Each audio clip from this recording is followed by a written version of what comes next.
So I've been engaging in open dialogue as of recent with persons of diverse backgrounds regarding artists, in particular musicians, and whom it is and is not appropriate to listen to, due in part to our national climate.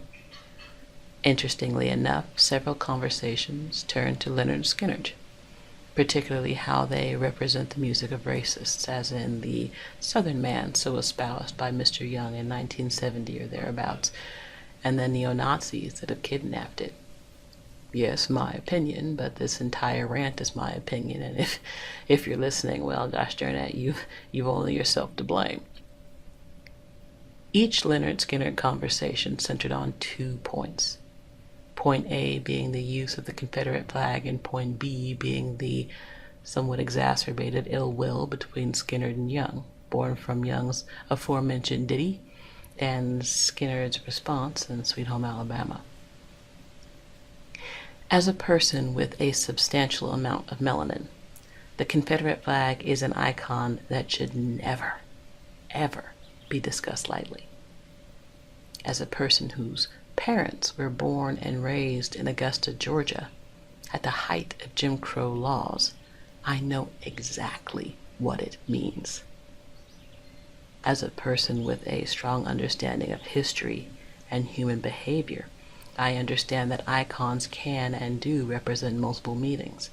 By example, the true Indian East Asian origin of the swastika symbol and its original meaning prior to its abduction by the Nazi Party of the 1930s. Granted, direct comparison of the abduction of the swastika against the beliefs espoused by some, that the Confederate flag does not purport slavery but rather pride and memoria to the fallen, is somewhat nonsensical. However, the precedent is there.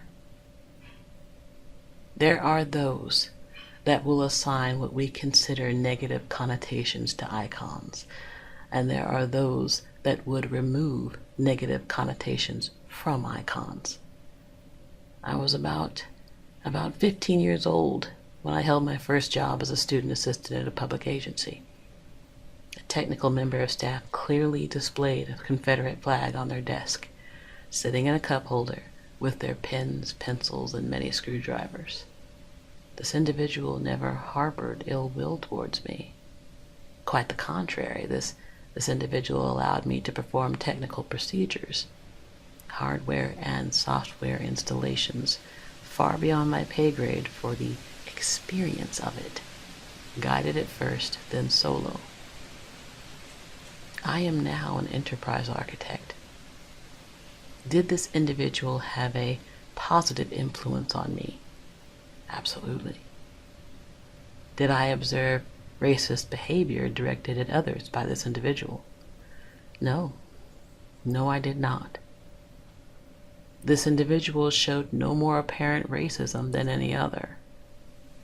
So then, do icons speak louder than actions? Arguably, and at times inadvertently. Yes. Yes, they do. Leads me to point B, the supposed lyrics for. Young's Southern man, as in open angst against slavery and its repercussions, was apparently perceived by Skynyrd as an affront to all men of the South.